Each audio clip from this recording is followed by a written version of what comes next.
ونستعينه ونستغفره ونؤمن به ونتوكل عليه ونعوذ بالله من شرور أنفسنا ومن سيئات أعمالنا من يهده الله فلا مضل له ومن يضلله فلا هادي له ونشهد أن لا إله إلا الله وحده لا شريك له ونشهد أن سيدنا مولانا محمدا عبده ورسوله أما بعد أعوذ بالله من الشيطان الرجيم بسم الله الرحمن الرحيم يا أيها الذين آمنوا اذكروا الله ذكرا كثيرا وسبحوه بكرة وأصيلا صدق اللہ العظیم۔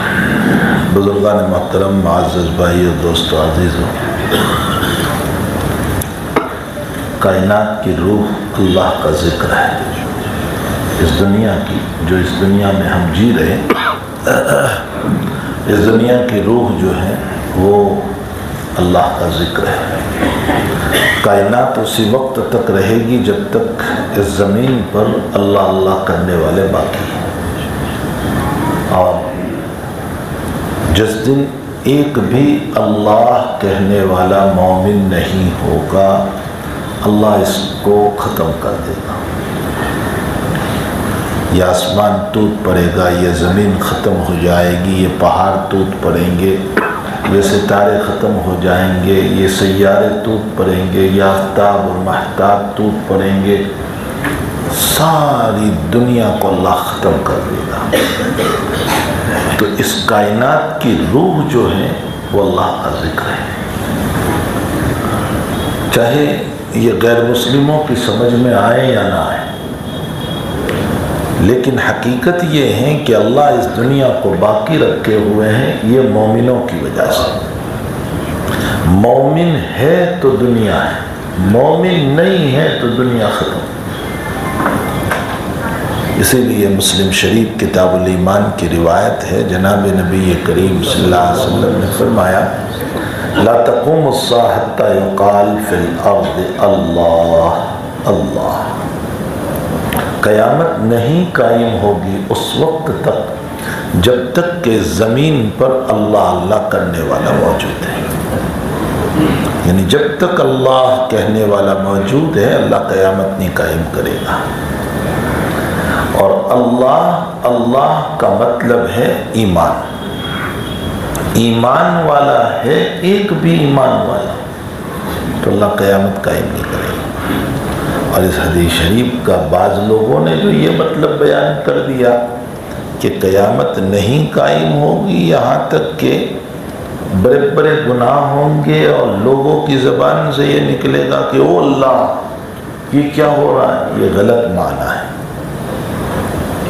جب سے آقا نے فرمایا ہے اس حدیث شریف کو 1400 سال سے وہی معنی بیان کیا ہے جو میں نے پہلے بیان کیا۔ جمہور محدثین نے اسی معنی کو بیان کیا ہے کہ اس حدیث شریف کا مطلب یہ ہے کہ نہیں قیامت قائم ہوگی جب تک کہ ایمان والا موجود ہے، اللہ اللہ کرنے والا موجود ہے۔ حضرت الامام نووی رحمۃ اللہ علیہ نے اسی لیے اس حدیث شریف پر باب باندھا کہ بقائے ایمان بقائے کائنات کا ذریعہ ہے۔ ایمان باقی ہے تو کائنات باقی، ایمان نہیں تو کائنات نہیں۔ اور بعض علماء کی رائے یہ ہے کہ یہ جو مسلم شریف کے ابواب ہیں وہ خود امام مسلم کے ہیں۔ ہمارے حضرت شیخ یونس صاحب قدس سرہ کی بھی یہ رائے تھی کہ یہ ابواب خود امام مسلم کے ہیں۔ اگر امام مسلم کے ہیں تو پھر مسلم سے بڑھ کر محدث کون ہو سکتا ہے؟ اور وہ اس حدیث کا ترجمہ یہ کر رہا ہے کہ اس کا مطلب یہ ہے کہ جب تک اللہ کہنے والا موجود ہے قیامت قائم نہیں ہوگی، اور یہی صحیح مطلب ہے۔ اس کا مطلب یہ نکلا کہ دنیا کی روح جو ہے نا وہ اللہ کا ذکر ہے۔ اسی طرح صرف دنیا کی روح اللہ کا ذکر نہیں، مومن کی روح بھی اللہ کا ذکر ہے۔ ہمارے اندر اللہ نے ایک روح پیدا کی ہے جس پر ہماری حیات ہے، اس روح کی روح اللہ کا ذکر ہے۔ ہماری روح کی جو روح ہے نا وہ اللہ کا ذکر ہے۔ اللہ کا ذکر ہے تو ہمارا جسم زندہ ہے، اور اگر اللہ کا ذکر نہیں ہے تو بظاہر ہم دوڑتے ہیں، چلتے ہیں، پھرتے ہیں، سب کچھ ہے لیکن اندر مر چکا ہے۔ بخاری شریف کی روایت ہے کہ ذکر کرنے والے کی مثال ایسی ہے جیسا کہ زندہ انسان، اور ذکر نہ کرنے والے کی مثال ایسی ہے جیسا کہ مرا ہوا غافل، کمثل المیت، جیسے میت ہے۔ تو ذکر سے انسان کی روح بیدار رہتی ہے، اور ذکر چھوڑنے سے ہماری روح پر اور ہمارے دل پر غفلت آ جاتی ہے۔ مسئلہ سمجھنا، غفلت آ جاتی ہے۔ نتیجہ یہ ہوتا ہے کہ پھر گناہ کے ڈھیر کرنے سے بھی احساس پیدا نہیں ہوتا۔ بے شمار گناہ کر رہے لیکن کوئی احساس پیدا نہیں ہوتا۔ اب یہ کہ ہمارے دل پر غبار چھا گیا ذکر چھوڑنے سے، غفلت آ گئی، ہمارا دل مر گیا، یہ کیسے پتہ چلے گا؟ بھائی جس کے کپڑے سفید ہو اس پر ایک دھبا پڑے تو نظر آ جاتا ہے کہ آپ کے کپڑے پر دھبا ہے، لیکن جس کا سارا ہی کپڑا دھبوں سے پڑا ہوا ہو اس کو کیسے پتا چلا کہ دھبا لگا ہوا ہے؟ تو جس کا دل جو ہے گناہوں کے دھبوں سے لبریز ہو چکا ہو اس کو ترک ذکر سے کوئی احساس نہیں ہوتا۔ مثال سمجھ میں آئے؟ ذکر چھوٹ جائے گا کوئی احساس نہیں ہوگا، لیکن جو ذکر کا عادی ہے، پابند ہے، وہ کبھی ذکر چھوڑ دیتا ہے تو اس کو احساس ہوگا کہ میرے کپڑے پر دھبا لگا ہوا ہے، تو فوراً صاف کرنے کی کوشش کرے گا۔ تو اللہ کا ذکر بہت بڑی چیز ہے۔ قرآن کریم میں اللہ تعالیٰ فرماتے ہیں لا تکونوا کالذین نسوا اللہ فانساهم انفسهم۔ ہائے ہائے، اللہ تعالیٰ کیا فرماتے ہیں اس آیت میں؟ ہم کو کہہ رہے ہیں اے لوگوں، اے مسلمانوں، اے مومنوں، تم ان لوگوں کی طرح نہ بنو، لا تکونوا کالذین نسوا اللہ، جو اللہ کو بھول گئے، فَأَنْسَاهُمْ أَنفُسَهُمْ، جو اللہ کو بھول گیا وہ اپنی ذات کو بھی بھول گیا۔ فَأَنْسَاهُمْ أَنفُسَهُمْ، اور جو اللہ کو بھولتا ہے اللہ اس کو بھول جاتا ہے۔ لَا تَكُونُوا كَالَّذِينَ نَسُوا اللَّهَ فَأَنْسَاهُمْ أَنفُسَهُمْ أُولَٰئِكَ هُمُ الْفَاسِقُونَ، یہی لوگ فاسق ہیں۔ اسی لیے بعض اکابر سے، جیسے علامہ سدری سقطی رحمۃ اللہ علیہ، بہت بڑے ولی کامل گزرے ہیں، ان سے پوچھا کسی نے کہ اللہ مجھ کو یاد کرتا ہے، مجھے کیسے پتا چلے؟ فرمایا ہاں، اگر تو اللہ کا ذکر کرتا ہے تو سمجھ لے کہ اللہ بھی تجھے یاد کرتا ہے۔ علامت یاد رہی؟ اگر تم اللہ کا ذکر کرتے ہو تو سمجھ لو کہ اللہ بھی تمہیں یاد کرتے۔ اور دلیل کیا دی؟ فَاذْكُرُونِي أَذْكُرُكُمْ، تم مجھے یاد کرو گے میں تمہیں یاد کروں گا، تم جلوت میں یاد کرو گے میں جلوت میں یاد کروں گا، تم تنہائیوں میں یاد کرو گے میں تنہائیوں میں تمہیں یاد کروں گا، اور میری مجلس تمہاری مجلس سے بہتر ہوگی۔ ہماری مجلس میں ابھی ہم اللہ کا ذکر کر رہے ہیں، لیکن ہماری مجلس میں کوئی فرشتہ تھوڑے ہی، ہماری مجلس میں کوئی بہت بڑے ولی اللہ تھوڑے ہی، لیکن اللہ جب مجھے یاد کرتا ہے تو وہ مجلس اس لیے بہتر ہے کہ اس میں اللہ کی ذات موجود ہے۔ آپ کہو گے کہ یہاں بھی تو اللہ ہے، یہاں اللہ کا علم ہے، اللہ نہیں، اللہ کا علم ہے یہاں، اور وہاں اللہ کی ذات ہے، اس لیے کہ اللہ کہتا ہے میں یاد کرتا ہوں، تو میرے یاد کرنے کا مطلب وہ خود اپنی ذات سے یاد کرتا ہے، اور جب اپنی ذات سے یاد کرتا ہے تو ہماری مجلس میں اللہ کا علم ہے، اور جہاں اللہ ہم کو یاد کرتا ہے وہ اللہ کی ذات ہے، اور ذات اللہ کی اس کی صفت علم سے بلند و بالا ہے۔ اس لیے اس رب نے فرمایا فَاذْكُرُونِي أَذْكُرْكُمْ، تم مجھے یاد کرو میں تمہیں یاد کروں گا۔ بہت بڑی چیز ہے۔ اس لیے اگر تم یہ چاہتے ہو کہ اللہ ہمیں یاد کرے تو ہم اللہ کو یاد کرنے والے بنے۔ لا تکونوا کالذین نسوا اللہ فانساهم انفسهم اولئک هم الفاسقون۔ لا یستوی اصحاب النار واصحاب الجنہ، جنتی اور جہنمی ایک نہیں ہو سکتے ہیں۔ جنتی تو وہ ہیں کہ اولئک هم الفائزون، بڑے کامیاب ہیں وہ لوگ تو۔ اور ایک آیت میں اللہ تعالیٰ نے یوں فرمایا کہ قیامت کے دن اللہ کے بھولنے والوں کو اللہ تعالیٰ نابینا اٹھائے گا، بینائی نہیں ہوگی، بلائنڈ ہوں گے، اندھے ہوں گے، نابینا اٹھائے گا۔ تو وہ کہیں گے اللہ سے وقت کنت بصیرا، میں تو بہت دیکھتا تھا دنیا میں، بہت دیکھتا تھا، تو نے مجھے نابینا کر دیا۔ اللہ کا جواب ملے گا کذالک اتتک آیاتنا فنسیتها، اسی طرح ہماری آیتیں بھی تو تیرے پاس آئی تھی، ہمارا قرآن تیرے پاس آیا تھا، ہمارا ذکر تیرے پاس آیا تھا، ہماری کتاب تیرے پاس آئی تھی، فنسیتها، تو نے بھلا دیا تھا اس کو، تجھے کوئی توجہ نہیں تھی میرے ذکر کی طرف، میرے قرآن کی طرف، میری کتاب کی طرف، میری یادوں کی طرف، میری عبادت کی طرف تیری کوئی۔ فَكَذَلِكَ الْيَوْمَ تُنْسَى، تو بھلایا، تو نے جب دنیا میں ہماری آیتوں کو بھلایا، آج ہم تجھ کو بھول جائیں گے۔ تو جہنم کے کس کونے میں پڑا ہے ہمیں فکر نہیں۔ میرے بھائیو، اللہ کا ذکر بہت بڑی چیز ہے، بہت بڑی۔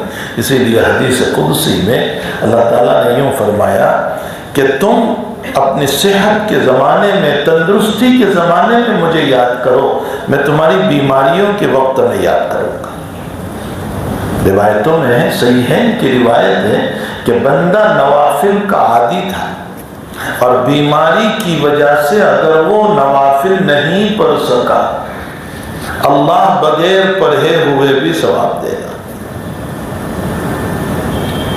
اوابین کا عادی تھا، چاس کا عادی تھا، تہجد کا عادی تھا، اور بیماری کی وجہ سے اب نہیں پڑھ پاتا ہے، فرمایا کہ بغیر پڑھے ہوئے بھی میں ثواب دوں گا۔ اسی کو حدیث قدسی میں فرمایا تو تیری صحت کے زمانے میں مجھے یاد کر لے، میں تیری بیماری کے زمانے میں تجھے یاد کروں گا۔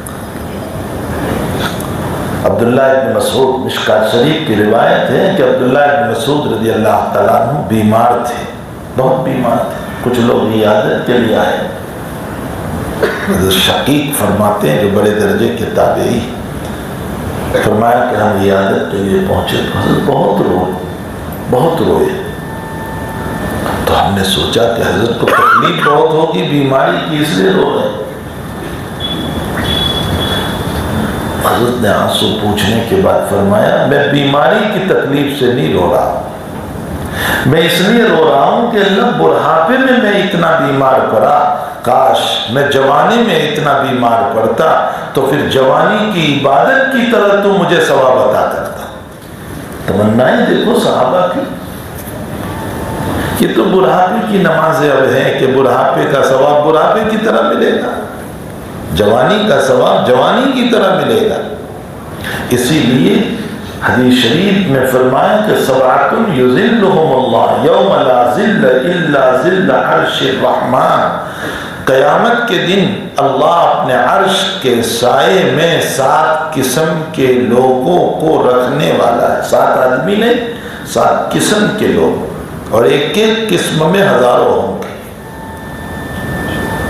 ان میں سے ایک وہ آدمی ہے شاب نشأ فی عبادت اللہ تعالی، وہ جوان جس کی جوانی اللہ کی عبادت میں گزری، وہ جوان جس کی جوانی اللہ، اس لیے کہ جوانی میں نفس شرارت بہت کرتا ہے، کبھی ادھر دیکھا، کبھی اس کو دیکھا، کبھی بد نظری کر رہا ہے، اندر میں جو ہے خواہشات جوش مار رہی ہے، موبائل پر گندی تصویریں آ رہی ہے، دل للچا رہا ہے، آنکھیں خراب ہو رہی ہے، دماغ خراب ہو رہا ہے، اور جو ہے نہ معلوم کیسے کیسے وساوس آ رہے.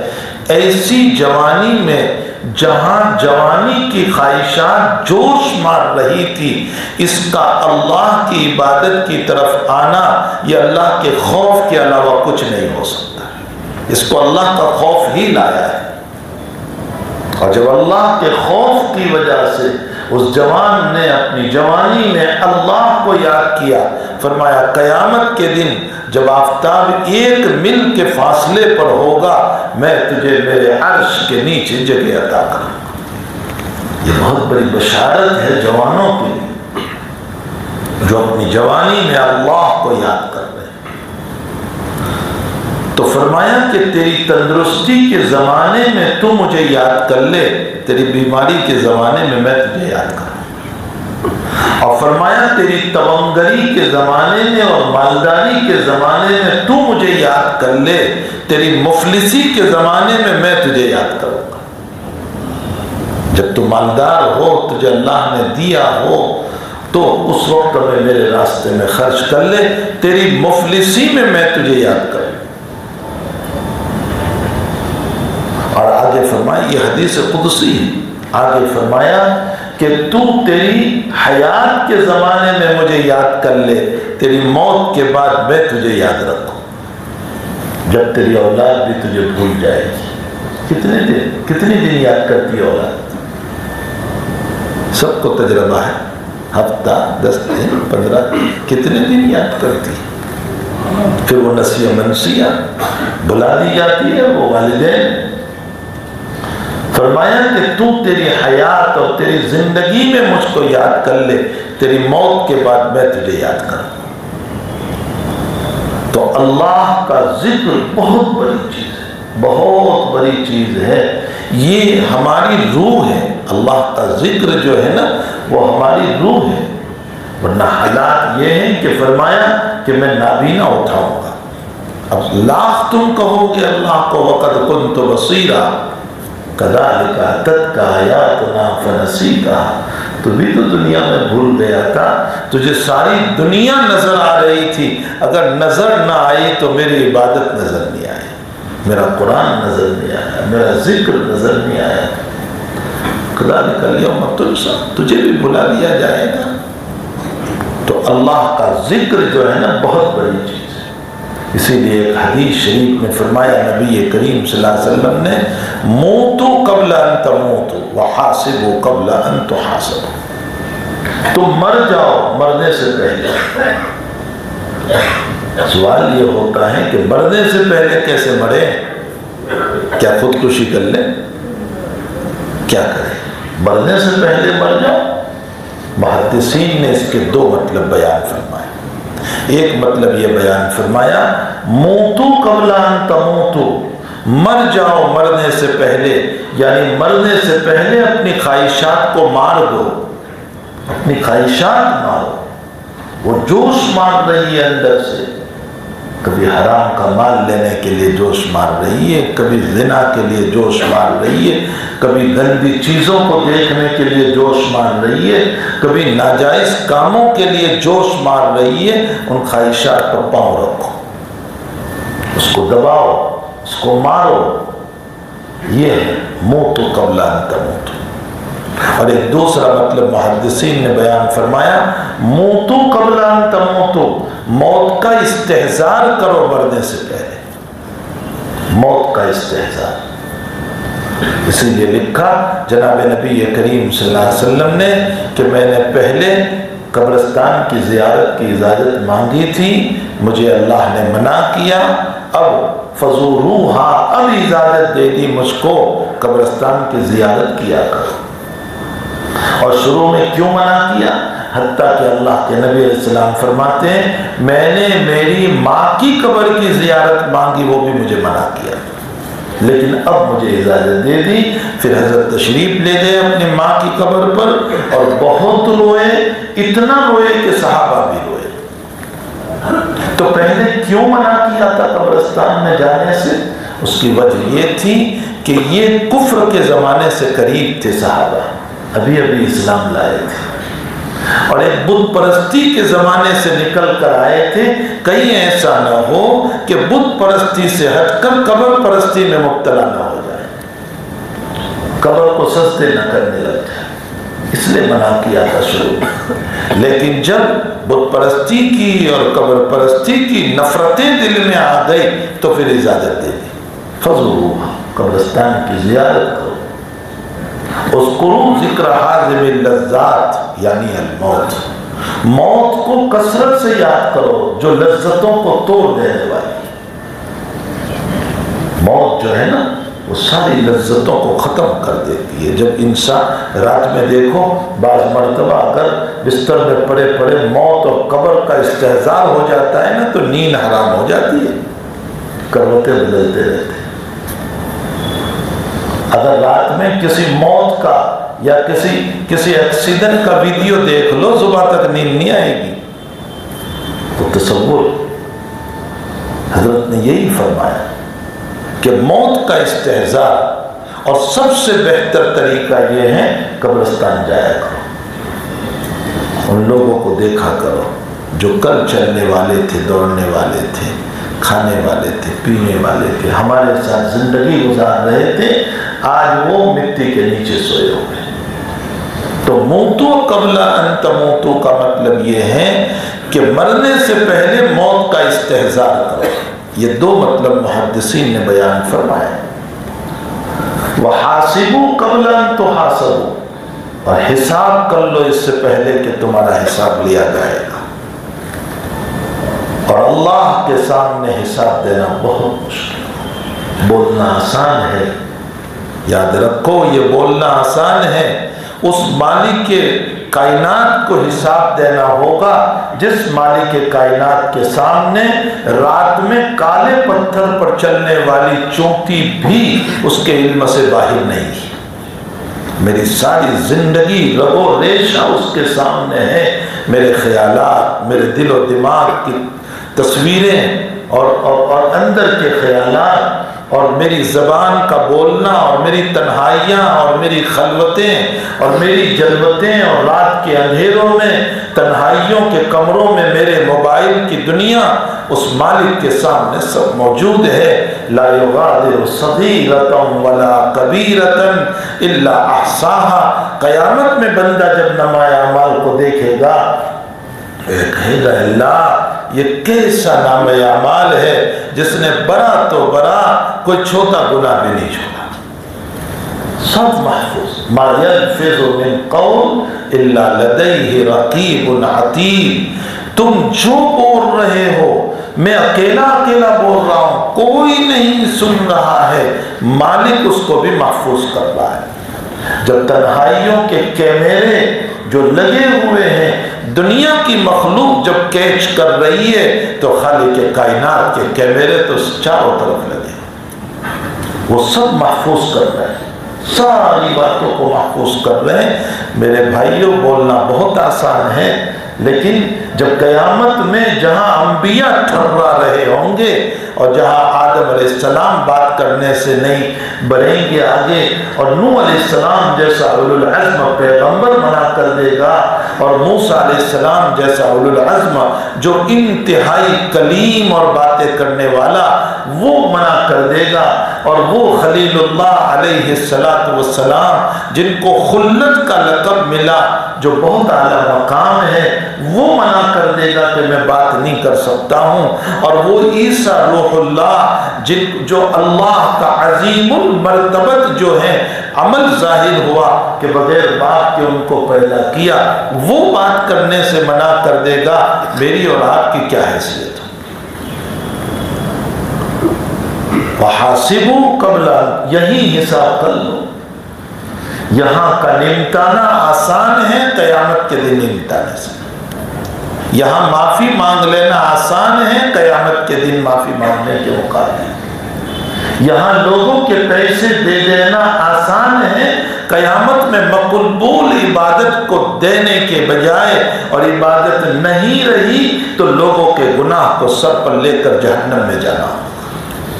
اور یہ اس امت کا حضور پاک صلی اللہ علیہ وسلم فرماتے ہیں میری امت کا سب سے زیادہ جو ہے نیچے درجے کا انسان وہ یہ ہوگا کہ جس نے زندگی میں گناہ نہیں کیا، یعنی زنا نہیں کیا، چوری نہیں کی، لیکن غیبت کی تھی، پیسہ لیا تھا، وہ اس کے ثواب تقسیم ہو گئے اور لوگ آ رہے ہیں ابھی مانگنے کے لیے اور اس کے پاس ثواب نہیں ہے، اللہ کہے گا کہ تیرا زنا اس پر ڈال دے، تیری چوری اس پر ڈال دے۔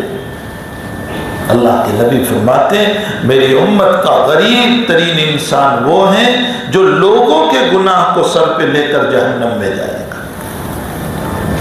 یہاں کا حساب آسان ہے، یہاں صاف کر لو اپنے بھائیوں سے، اپنی بہنوں سے، اپنے اقارب سے، اپنے والدین سے، اپنے رشتہ داروں سے، اپنے اڑوس پڑوس سے، اپنے پارٹنروں سے، جن سے قرضہ لیا ہے ان سے دنیا میں کر لینا، معافی مانگ لینا، چکا دینا، صلح کر لینا بہت آسان ہے۔ قیامت کے لیے وَحَاسِبُوا قَبْلَ أَن تُحَاسَبُوا، اللہ کا نبی یہ کہہ کر گیا ہے حساب کر لو اس سے پہلے کہ قیامت کے دن تمہارا حساب۔ ہم کیوں اپنی آخرت برباد کریں چند کوڑیوں کے خاطر، چند روپیوں کے خاطر؟ کیوں اپنی آخرت کو برباد کریں ہم؟ اگر ہماری اولاد کیا چٹنی روٹی کھائے گی تو مر جائے گی، لیکن ہم اپنی قبر کو کیوں سانپ اور بچھو سے بھر رہے ہیں؟ کیوں ہم اپنی قبر کو سانپ بچھو سے آباد کر رہے ہیں؟ اس لیے حضور پاک صلی اللہ علیہ وسلم نے فرمایا موتو قبل ان تموتو، مر جاؤ اس سے پہلے کہ تمہاری موت آئے، وحاسبوا قبل ان تحاسبوا، اور حساب کر لو اس سے پہلے کہ تم سے حساب لیا جائے۔ بہلول کا نام آپ نے سنا ہوگا، تھے تو مذوق قسم کے آدمی، بڑے اللہ والے تھے، بڑے عجیب و غریب لطائف ہیں ان کی، بڑی حکمت بھری باتیں ہیں ان کی۔ ہارون رشید سے بڑی دوستی تھی، ہارون رشید کے زمانے ہی میں تھے، اور ہارون رشید نے اپنے درباریوں سے کہہ رکھا تھا کہ بہلول جب بھی آئے ان کو روکا نہ جائے، ان کو میرے پاس آنے دیں۔ اور ہارون رشید بھی ان سے خوب مزے لے کر باتیں کرتے تھے۔ ایک مرتبہ کا واقعہ ہے کہ بہلول جب پہنچے ہیں تو باتوں باتوں میں ہارون رشید نے ایک لکڑی دی، اور لکڑی دے کر یہ کہا کہ بہلول تمہارے پاس تو لوگ دعاؤں کے لیے بہت آتے رہتے ہیں نا، جو بے وقوف، سب سے بڑا بے وقوف تمہیں نظر آئے اس کو یہ لکڑی دے دینا۔ اشارہ ہارون رشید کا یہی تھا کہ تو بڑا بے وقوف ہے، یعنی بہلول کو کہ تو بے وقوف ہے، تیری دنیا ہے کوئی، تو زندگی کیسے گزار رہا ہے؟ ٹھیک ہے، لکڑی لے لی اپنے پاس رکھی۔ ہارون رشید جب بہت بیمار پڑے ہیں اور وہ مرض الوفات جیسی شکل ان کی ہو گئی ہے، اس بیماری میں بہلول عیادت کے لیے پہنچے اور فرمایا خیریت ہے، طبیعت ہے؟ ٹھیک ہے، اللہ کا فضل ہے، اب سفر کی تیاری ہے۔ فرمایا کون سا سفر؟ فرمایا بس اللہ کی طرف سفر کا مسئلہ ہے۔ کہا اچھا، تو آپ نے سفر سے پہلے سامان بھیج دیا؟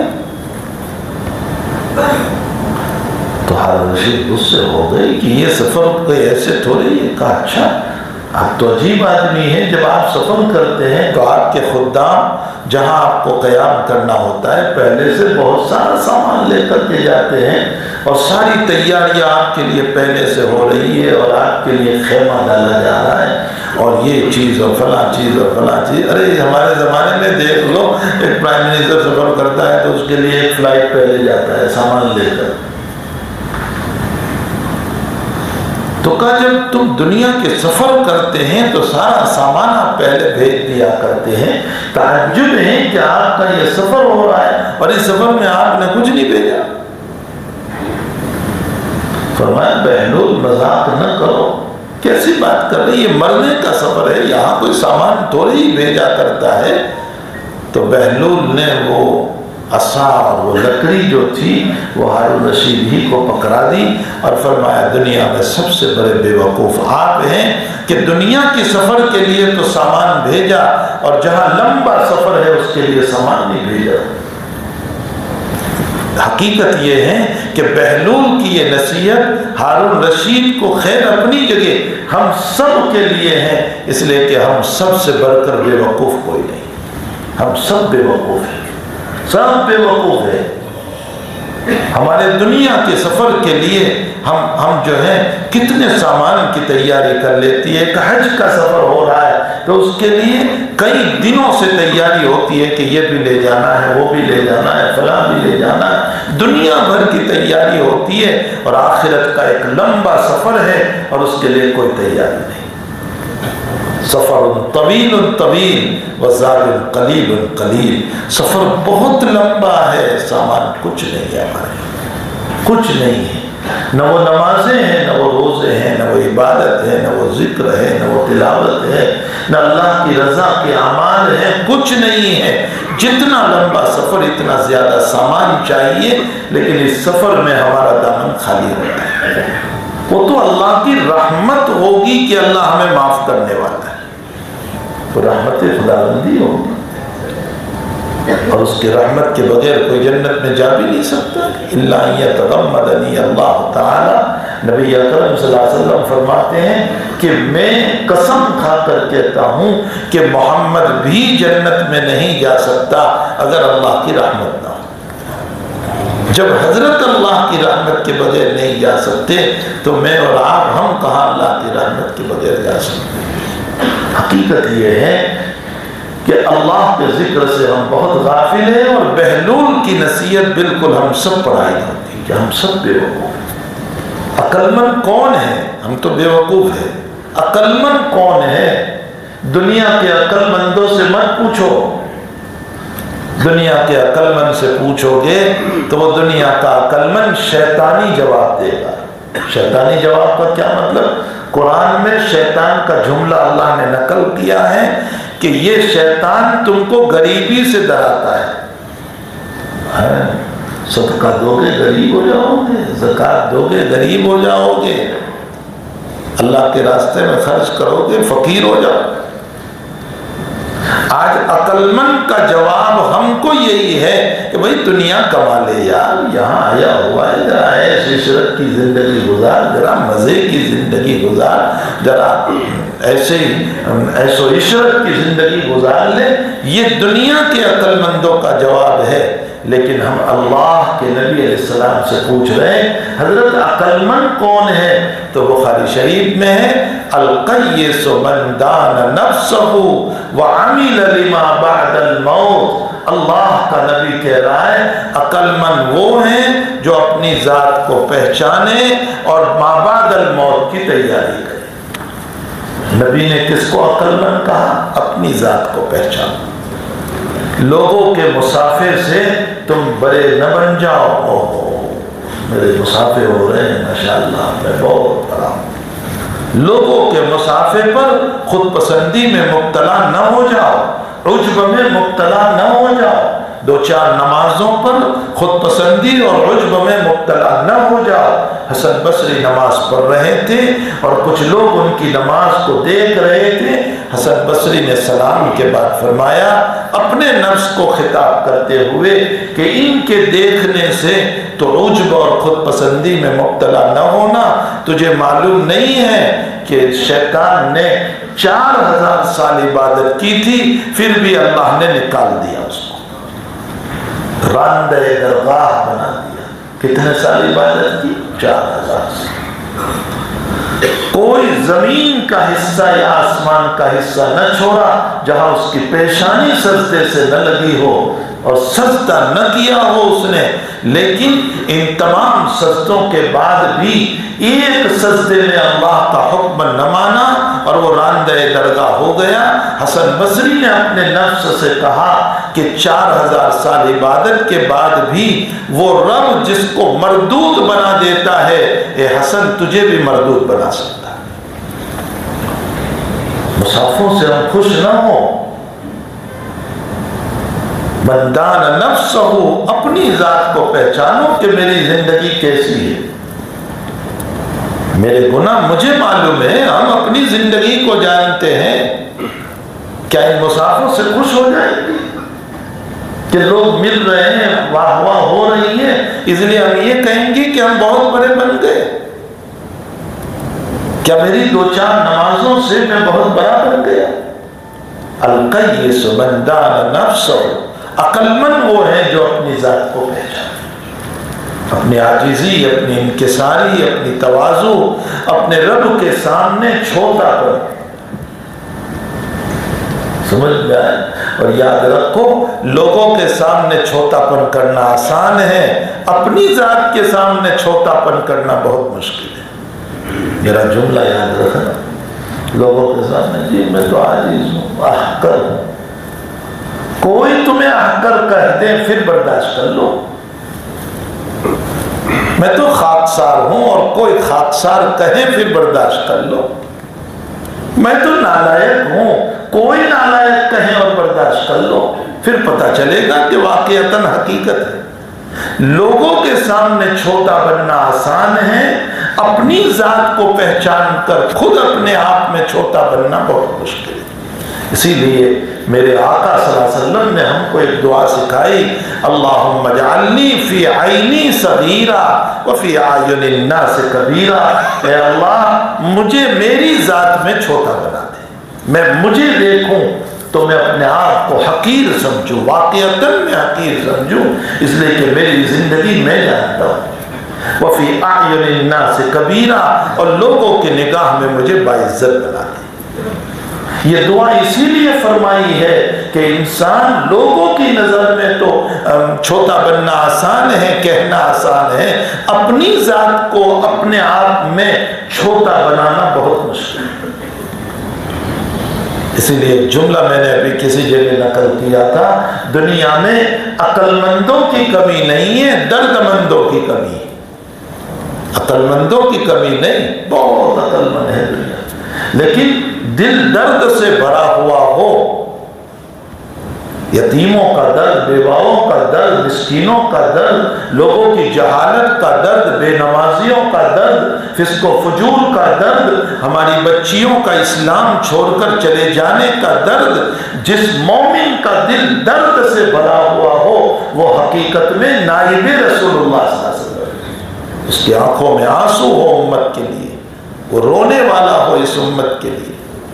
میری اور آپ کی راتیں اور میرے اور آپ کے آنسو اپنی اولاد کی بیماری پر تو بہہ رہے ہیں، اپنی اولاد کے نکاح نہ ہونے پر تو میں رو رہا ہوں، اپنی اولاد کی بیماریوں پر تو میں رو رہا ہوں، لیکن امت ساری بیمار ہے میرے نبی کی، اور ان کے سر پر ہاتھ رکھنے والا کوئی نہیں.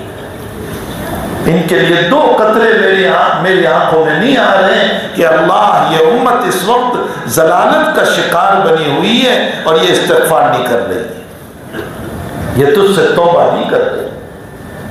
توبہ کا مقام ما کان اللہ لیعذبہم وانت فیہم وما کان اللہ معذبہم وہم یستغفرون. اہل مکہ نے جب یوں کہا کہ محمد اگر تو سچا ہے تو اللہ کا عذاب لے آ، جیسا کہہ رہے ہیں نا کہ مسلمانوں اگر تم سچے ہو تو لے آؤ. یہ اور بات ہے کہ ہمارا تو ایمان ہی کچا ہے، آرٹیفیشل چیزوں سے کچھ نہیں ہوتا، بناوٹی چیزوں سے کچھ نہیں ہوتا. میرے اور آپ کے گھروں میں بہت سارے بناوٹی ایپل اور بنانا اور کیلے اور جو ہے سیب بہت سارے پڑے ہوئے ہیں، لیکن وہ دیکھنے کے ہیں، کھانے کے نہیں ہیں، اسے کچھ نہیں ہوتا ہے. آپ چلے جائیں جہاں بناوٹی شیر بنے ہوئے ہیں، بہت بڑا شیر ہے بنایا ہوا ہے پتھر کا، پلاسٹک کا، لیکن وہ چونکہ آرٹیفیشل ہے، بناوٹی ہے، ہمارا بچہ بھی اس کو لات مارتا ہے، اس کا کوئی خوف نہیں ہے، اس کا کوئی ڈر نہیں ہے. لیکن حقیقی شیر کو دیکھ لو تو پھر اس صورت میں بڑے سے بڑا دور ہو جائے گا. علامہ رومی رحمۃ اللہ علیہ نے ایک بہت اچھی مثال دی معارف مثنوی میں. آپ نے دیکھا ہوگا کہ جو جواری کے کھیت ہوتے ہیں نا، جواری کے اب آپ تو سب تاجر لوگ ہیں، ورنہ جو کسان اور کھیتی کرنے والے جو ہوتے ہیں نا، وہ جواری کے کھیت میں ایک اسٹیچیو بناتے ہیں، ایک لکڑی ہوتی ہے اور اس کو کپڑا ڈال دیتے ہیں، وہ کپڑا ہلتا رہتا ہے، وہ کپڑا ہلتا ہے تو پرندے بھاگتے ہیں تاکہ جواری نہ کھا جائے۔ تو جواری کو بچانے کے لیے ایک بناوٹی انسان بنایا جاتا ہے اور وہ ہوا میں ہلتا رہتا ہے، اور اس کو دیکھ کر پرندے بھاگتے ہیں، چڑیا بھاگتی ہے۔ لیکن اگر اس کو پتہ چل جائے کہ یہ بے حقیقت ہے، اس کا کوئی وجود نہیں ہے، تو چڑیا جواری کے دانے لے کر اسی پر بیٹھ کر کھائے گی کہ اس کی کوئی حقیقت نہیں۔ علامہ رومی اسی مثال کو دے کر کے کہہ رہے ہیں کہ ابھی تھوڑا بہت جو ان لوگوں کو ڈر لگ رہا ہے، وہ دور سے یہ دیکھ رہے ہیں کہ یہ دعا کریں گے تو میں ہلاک ہو جاؤں گا، لیکن میرے اندر کے فساد کا پتہ چل جائے تو خدا پاک کی قسم میرے سر پر بیٹھ کر پیشاب کریں گے کہ ان میں کچھ نہیں، یہ کھوکھلے ہیں سب، ان کا ظاہر ہے حلیہ اسلام کا، اندر میں اسلام نہیں ہے، اندر میں وہ درد نہیں ہے، وہ ایمانی جذبات نہیں ہے۔ وہ ایمانی جذبہ ابو سلمہ سے پوچھو کہ جب مکہ سے چلے ہیں تو اہل مکہ نے، ابو سلمہ مشہور صاحب ہے، جب مکے سے چلے تو اہل مکہ نے کہا کہ ابو سلمہ یہ بیٹی ہماری ہے، تیرے نکاح میں جو ہے تو جا سکتا ہے، اس کو نہیں لے جا سکتا، اس کو نہیں، یہ ہماری بیٹی ہے، تو جا ہجرت کر کے مدینہ جا تیرے محمد کے پاس، اس کو نہیں آنے دیں گے۔ حالانکہ ام سلمہ بھی مسلمان ہے، لیکن اہل مکہ نے نہیں جانے دیا۔ ابو سلمہ نے ام سلمہ کو جو الفاظ کہہ کر کے روانہ کیا ہے، اللہ اکبر، فرمایا ام سلمہ تم رہ جاؤ مکہ میں اس لیے کہ یہ بستی والے تم کو آنے نہیں دیں گے، میں تمہیں چھوڑ سکتا ہوں، میرے محبوب کو نہیں چھوڑ سکتا۔ یہ وہ ایمان ہے، اس کو کہتے ہیں اصل ایمان۔ اور ابو سلمہ چلے گئے۔ اب مصعب ابن عمیر سے پوچھو اصل ایمان۔ میں اور آپ کا حال یہ ہے کہ اگر ایک گھراک دکان پہ آ جاتا ہے تو ہم اس کے خاطر نماز چھوڑ دیتے ہیں، جماعتیں چھوڑ دیتے ہیں۔ یہ ہماری دنیا کا حال ہے، ہم سب مبتلا ہے اس میں، ہم سب مبتلا ہے۔ مصعب ابن عمیر جب نکلے ہیں مکے سے تو کافی مال تھا، فرمایا مصعب تم جا سکتے ہو، ہماری اس کنٹری میں، ملک میں، مکے میں کمایا ہوا مال نہیں لے جا سکتے، یہ یہیں رکھو۔ مصعب ابن عمیر پہنے ہوئے کپڑوں کے ساتھ مدینے پہنچے اور حضور کے سامنے سارا واقعہ نقل فرمایا۔ نبی نے فرمایا سودا سستا ہے، تیری دنیا گئی، تیرا ایمان تو لے آیا۔ یہ ہے وہ اصل ایمان، اس کو کہتے ہیں۔ ورنہ ہمارے پاس وہ جو بناوٹی کیلے ہوتے ہیں نا، اس طرح کا ایمان ہے ہمارا، وہ جو بناوٹی شیر ہیں اس طرح کا ایمان ہے ہمارا، حقیقت نہیں ہے۔ خدا پاک کی قسم جس دن حقیقی ایمان آ جائے گا، اللہ جو ہماری طرف نظر اٹھائے گا اللہ ان کی آنکھیں پھوڑ دے گا۔ لیکن وہ ایمان بھی تو لائیں ہم۔ ہمارے حضرت معلیہ صاحب رحمۃ اللہ علیہ فرمایا کرتے تھے کہ میرے اس کام کے اندر میں نے ایمان کو بنانے کی فکر کی، ایمان بنے، انسان کا ایمان مضبوط ہو، اسی لیے 6 صفات میں پہلے نمبر پر لا الہ الا اللہ۔ لیکن وہ صرف بولنے کا رہ گیا ہے، اس پر تقریر جب میں کروں تو گھنٹوں کروں گا، لیکن عمل کے میدان میں کچھ نہیں۔ میں لا الہ الا اللہ پر گھنٹوں تقریر کروں گا، لیکن جوہر کچھ نہیں، عمل کچھ نہیں۔ تو اہل مکہ نے بھی یہ کہا کہ محمد اگر تو سچا ہے تو لے آ اللہ کے عذاب کو، وَأَمْطِرْ عَلَيْنَا حِجَارَةً مِنَ السَّمَاءِ أَوْ ائْتِنَا بِعَذَابٍ عَلِيمٍ، کوئی لے آ عذاب ہم بھی تو دیکھیں۔ تو اللہ نے یہ آیت اتاری جواب میں، مَا كَانَ اللَّهُ لِيُعَذِّبَهُمْ وَأَنْتَ فِيهِمْ، میرے محبوب تو مجھے اتنا پیارا ہے کہ تیرے صدقے میں عذاب نہیں اتار رہا تیری وجہ سے۔ اور اچھا تو نبی تو دنیا سے چلے جائیں گے، انتقال ہو جائے گا، تو پھر عذاب آئے گا؟ آگے فرمایا وَمَا كَانَ اللَّهُ مُعَذِّبَهُمْ وَهُمْ يَسْتَغْفِرُونَ، اے نبی اگر تم نہ رہے، تیری امت استغفار کرتی رہے گی تو بھی میں عذاب نہیں ہوتا۔ یہ آیت یہ بتا رہی ہے کہ جو مقام نبی کا ہے وہ مقام استغفار کا ہے، اس لیے کہ نبی کی ذات عذاب کو روکنے والی ہے تو استغفار بھی عذاب کو روکنے والا ہے۔ اس وقت کے حالات میں سب سے بڑی چیز یہ ہے کہ امت نے استغفار چھوڑ دیا، معافی چھوڑ دیا، اللہ سے معافی مانگنا چھوڑ دیا۔ اس کے نتیجے میں امت ان حالات میں مبتلا ہو گئی۔ اللہ کرے کہ یہ امت دوبارہ اپنے قرآن اور حدیث پر، اپنے محبوب کی باتوں پر آ جائے۔ تو میرے بھائیوں، اسی لیے یہ مبارک مہینہ جو ہمارے سامنے آ رہا ہے وہ ذکر کا مہینہ ہے۔ ذکر دو طرح کے ہوتے ہیں، ایک تو ذکر فرائض ہے، فرض ذکر، نماز فرض ہے، اقیم الصلاۃ لذکری، میرے ذکر کے لیے نماز قائم کرو۔ روزہ ذکر ہے، لعلکم تتقون، تقوی ذکر ہے، حج ذکر ہے، فَإِذَا أَفَضْتُم مِّنْ عَرَفَاتٍ فَاذْكُرُوا اللَّهَ عِندَ الْمَشْعَرِ الْحَرَامِ، عرفات سے آؤ تو مزدلفہ میں آ کر اللہ کا ذکر کرو، حج ذکر ہے، زکوٰۃ ذکر ہے، یہ فرائض ذکر ہے جو اللہ نے ہم کو دیا۔ اس کے علاوہ نوافل ذکر بھی ہے، تلاوت قرآن ذکر ہے، نفل ہے، سبحان اللہ، الحمدللہ، اللہ اکبر، تحمید، تسبیح، تکبیر، کلمہ تمجید، سبحان اللہ والحمدللہ ولا الہ، یہ سب اللہ کے ذکر ہے۔ ہر وقت کی دعاؤں کا اہتمام یہ اللہ کا ذکر ہے، اٹھنے بیٹھنے، کھانے پینے، چلنے پھرنے، استنجا سے باہر آنا، سواری سے اترنا، دودھ پینا، یہ سارے اللہ کے ذکر ہیں۔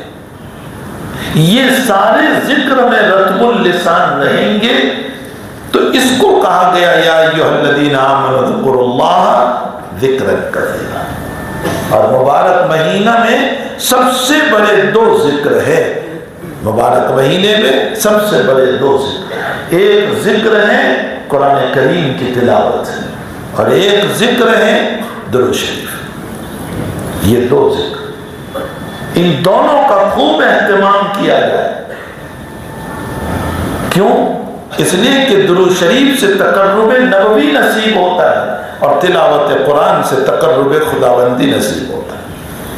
اللہ کے نبی علیہ السلام ہر سال رمضان میں جبریل کو قرآن سناتے تھے، جتنا اس وقت تک اترا ہوتا تھا جبریل حضرت کو سناتے تھے، اور آخری رمضان میں قرآن مکمل ہو گیا سوائے ایک آیت رہ گئی تھی، اور وہ ایک آیت حجۃ الوداع میں ہوتی، الیوم اکملت لکم دینکم واتممت علیکم۔ یہ ایک آیت کے علاوہ سارا قرآن رمضان میں مکمل ہو چکا تھا۔ سن ہجری 10 میں، سن ہجری 10 کے رمضان میں نبی نے 2 مرتبہ سنایا، جبریل نے 2 مرتبہ سنایا۔ معلوم ہوتا ہے قرآن کا سب سے بڑا وظیفہ رمضان کا تلاوت قرآن ہے۔ جتنا ہو سکے تلاوت قرآن میں اپنا وقت گزارا جائے۔ اور یہ جو ہمارے وہاں ماحول بنا ہوا ہے کہ 3 پاروں کی تراویح پڑھ کر 10 دن کے اندر پورا کر کے جو اہمیت ہم نے قرآن کی ختم کر دی، یہ غلط ہے۔ یہ تو ان کے لیے ہے 3 پاروں کی تراویح جو رمضان میں 3 قرآن پورا کرنا چاہتے ہیں، پہلے عشرے میں ایک قرآن، دوسرے عشرے میں ایک قرآن، تیسرے عشرے میں ایک قرآن۔ یہ اس کے لیے ہے، یا یہ اس کے لیے ہے جس کو سفر میں جانا ہے، اس لیے کہ سفر میں جائے گا تو ظاہر سی بات ہے کہ قرآن ناقص یہاں وہاں جانے میں ہو جائے گا، تو وہ 10 دن میں قرآن پورا کر لے۔ یہ اس کے لیے، یہ ہمارے لیے نہیں ہے کہ جو 10 دن میں قرآن پورا کر کے تراویح کی اہمیت بھی ختم، کبھی علم تر میں کھڑا ہو گیا، کبھی جی لگا تو کسی مسجد میں چلا گیا، کبھی جی لگا تو تراویح کو چھوڑ دیا۔ یہ ہمارے لیے نہیں ہے، یاد رکھنا، یہ قرآن کے ساتھ بے وفائی ہے، یہ قرآن کے ساتھ بے وفائی ہے۔ بہت غلط بات ہے جو ہم اس طرح کا کر لیں۔ ہاں اس کے لیے ہیں جو رمضان میں 3 قرآن سننے کا اہتمام کریں، وہ 3 عشرے میں 3 قرآن پورے کریں، یا سفر میں جانا ہو تو اللہ تعالیٰ قرآن کی عظمت کی ہم سب کو توفیق عطا فرمائیں۔ مبارک مہینہ ہے، 1.25 پارے کی تراویح میں شامل رہو، یہی افضل ہے، یہی علماء نے افضل لکھا ہے، اس لیے کہ اس میں تھکاوٹ بھی کم ہوتی ہے اور بشاشت کے ساتھ قرآن سنا جاتا ہے، خوشی کے ساتھ قرآن سنا جاتا ہے، اور جو قرآن خوشی سے سنا جائے گا اس پر ثواب ملے گا، ثواب تو اس پر ملے گا، بوجھ سمجھ کر کہ اگر پڑھ رہا ہے سن رہا ہے تو کیا فائدہ ہے۔ خوشی کی عبادت میں خوشی مطلوب ہے۔ حضور پاک صلی اللہ علیہ وسلم نے فرمایا کہ قرآن پڑھ رہے ہیں اور اکتاہٹ آنے لگے تو بند کر دو، مت پڑھو، نوافل پڑھ رہے ہیں اور نیند آنے لگے چھوڑ دو، اس لیے کہ اس میں جی نہیں لگ رہا ہے۔ تو جی لگنے والی عبادت اللہ کو پیاری ہے۔ خیر العمل ما قل ودیم ہے، مداومت کے ساتھ ہم عبادت کریں، اور مداومت تبھی ہوگی جب 1.25 پارے کی تراویح ہو رہی، جو تھوڑا ہے اور مداومت ہے۔ خیر العمل ما قل، تھوڑا ہے، ودیم ہے، ہمیشہ کی اس کے اوپر ہو رہی ہے، جو عمل ہمیشہ رہے گا وہ اللہ کو پیارا ہوگا۔ اس لیے ہمیں چاہیے کہ 1.25 پارے کی تراویح میں شامل رہیں، بشاشت کے ساتھ قرآن سنیں تاکہ جی لگے، اور مبارک مہینے کو کھیلنے کودنے میں، تفریحات میں، گھومنے میں اور راتوں میں جاگنے میں اپنا وقت صرف نہ کریں۔ اللہ ایک ایک لمحے کا قیامت میں حساب لینے والا ہے۔ یہ جو ہم گھوم رہے ہیں تفریحات میں، تعجب یہ ہے کہ ہمارا جوان یہاں سے لے کر 200 کلومیٹر تک کھانے جاتا ہے، کیا وہ رمضان ہے؟ اسی کو رمضان کہا گیا؟ کیا اللہ کے نبی نے مانگ مانگ کر اس لیے رمضان لی تھی اللہ سے کہ ہم عیاشی کریں اور دن بھر رات بھر گھومتے رہیں، دن بھر سوتے رہیں؟ یہ مبارک مہینہ غفلت میں نہ گزاریں، ایک دوسرے کو تلقین کریں، جوانوں کو سمجھائیں اور اپنا مبارک مہینہ خیر خوبی کے ساتھ گزاریں۔ اللہ تعالیٰ مجھے اور آپ کو ان باتوں پر عمل کی توفیق عطا فرمائے۔ صلی اللہ علی نبینا محمد وآلہ وصحبہ اجمعین برحمتک یا ارحم الراحمین۔ سبحان اللہ وبحمدہ، سبحان اللہ العظیم، سبحان اللہ وبحمدہ عدد خلقہ ورضا نفسہ وزنۃ عرشہ ومداد کلماتہ۔ اللہم صلی علی سیدنا حبیبنا وشفیعنا وسندنا مولانا محمد وبارک وسلم۔ ربنا آتنا فی الدنیا حسنہ وفی الآخرۃ حسنہ وقنا عذاب النار وقنا عذاب القبر وقنا عذاب الحشر وقنا عذاب الفقر وقنا عذاب الدین واحشرنا یوم القیامۃ مع المتقین مع الابرار۔ اللہ ہمارے گناہوں کو معاف فرما، ہمارے قصوروں سے درگزر فرما۔ اے اللہ تیرے فضل سے ہمیں رجب بھی ملا، شعبان بھی ملا، اپنے فضل سے رمضان بھی عطا فرما دے، اس کے انوار و برکات سے مالا مال فرما۔ اے اللہ ہمیں ذکر کی توفیق عطا فرما، تلاوت کی توفیق عطا فرما۔ اے الہ العالمین ہم کو نیکیوں کی توفیق عطا فرما۔ اللہ مبارک مہینے میں آپ سے ہم سب کو اپنی رحمتیں اور اپنی مغفرت اے اللہ جو تیری طرف سے برس رہی ہے ہم سب کو لینے کی توفیق عطا فرما۔ اے الہ العالمین ہمارے ہر روزے کو بہتر سے بہتر بنا، غیبت سے پاک فرما، جھوٹ سے پاک فرما، اے اللہ بہتان سے پاک فرما، گندے الفاظوں سے ہمارے روزے کو پاک و صاف فرما۔ اے اللہ ہمارے دلوں میں نور پیدا فرما، ہمارے اللہ بدن میں نور پیدا فرما، ہمارے روئے میں نور پیدا فرما، ہمارے اللہ قلب و دماغ میں نور پیدا فرما۔ اے الہ العالمین ہمیں نیک بنا، ایک بنا، ہماری اولادوں کو نیک اور صالح مطیع اور فرما بردار بنا۔ اے اللہ بیماروں کو شفا عطا فرما، اے اللہ پریشان حالوں کی پریشانیوں کو دور فرما۔ مولا کریم جو مرحوم ہو چکے ہیں سب کی قبروں کو نور سے منور فرما، سب کے درجات کو بلند فرما، اعلیٰ علیین میں جگہ عطا فرما۔ اے اللہ ہم تمام کو مرنے سے پہلے اپنے نفس کو مارنے کی توفیق عطا فرما، استحضار موت نصیب فرما۔ اے اللہ حساب لینے سے پہلے حساب کرنے کی ہم سب کو توفیق عطا فرما، آخرت کا توشہ جمع کر کے تیرے پاس بھیجنے کی اللہ ہم سب کو توفیق عطا فرما۔ اللہ ہماری دعاؤں کو اپنے فضل و کرم سے قبول فرما۔ وصلی اللہ علی النبی الکریم برحمتک یا ارحم الراحمین۔